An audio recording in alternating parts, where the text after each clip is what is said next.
On our interview segment, the man in charge of the Accident Investigation Bureau begins by saying human interaction with machines cannot be devoid of errors, but safety processes limit the tendency for accidents.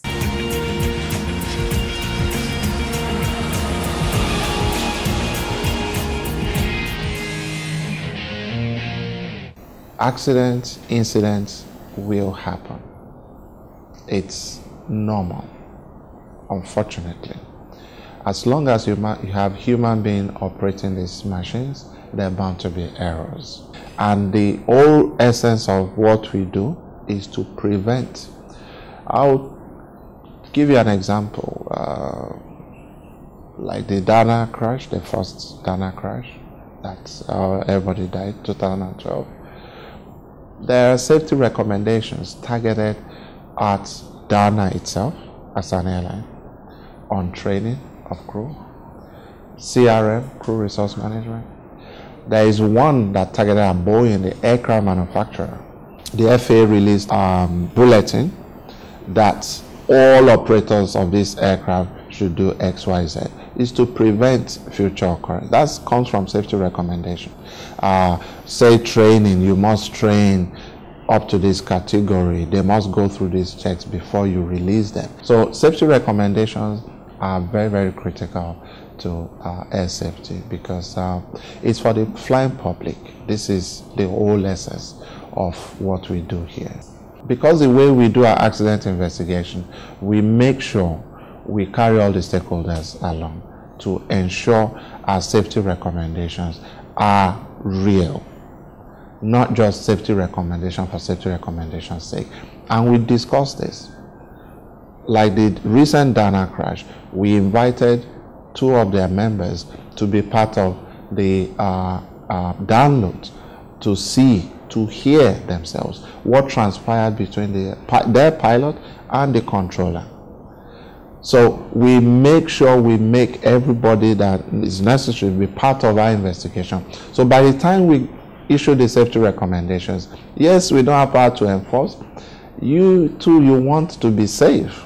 We don't have a choice. We must work together because we represent the state. Ours is to come up with safety recommendations, and we pass all this to NCA. Sometimes we bring in NCA to be part of our investigation. Sometimes, if we think there is need for it, there's stakeholder in this. And when we come up with these safety recommendations, we pass this on to NCA. There is actually a joint committee between NCA and AIB that looks into these safety recommendations as from the enforcement part of point of view. So there must be a strong collaboration, and there has always been, and there is a strong collaboration between NCA and AIB recommendations. Yes, we have NCA, who is the regulator, always ensuring that they keep to it.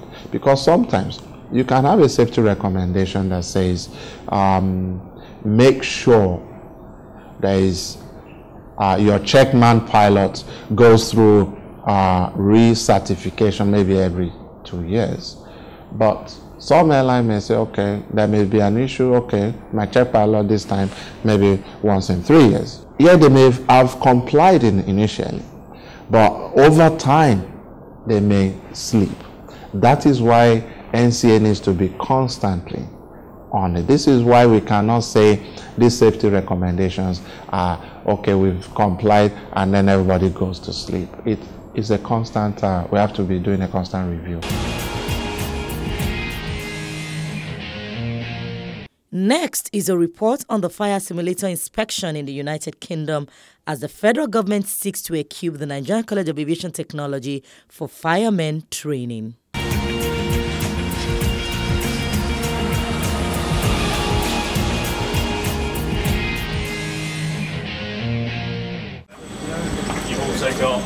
The newly acquired automatic firefighting simulator equipment by the federal government undergoing inspection by the Minister of Aviation, Senator Hadi Sirika, in the United Kingdom. The team is more than impressed with the latest purchase, which is the first in Africa, acquired to reduce capital flight and boost safety in Nigeria's aviation industry. Creating a fire, the manufacturer demonstrates how the high-tech machine will train firefighters to tackle emergency situations such as fire in the cabin or even smoke from inside the aircraft, the engine doors, the wheels, among others.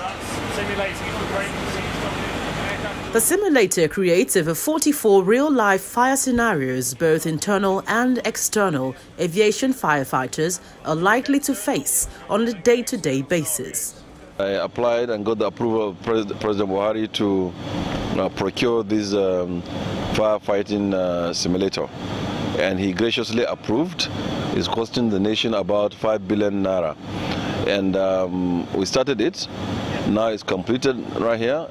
And it's ready for testing, and it's been tested in front of us, and you've seen it. It's working in perfect order and condition. We've completed the technical training for the staff in Murtala Mohammed Airport. So we are going to commence Abuja, Kano, and other airports. So when they finish the technical training, we will now just go to the simulator. The automated simulator will be installed in the Nigerian College of Aviation Technology, Zaria. So our responsibility is to try and make the facility as purpose-built for the firefighters in Nigeria, both from, as I said earlier, turbofan, turboprop, rear-mounted side engines, and try and create multiple scenarios, as mentioned also in excess of 45 training scenarios. When we return after the break, News Flash is next. Do join us again.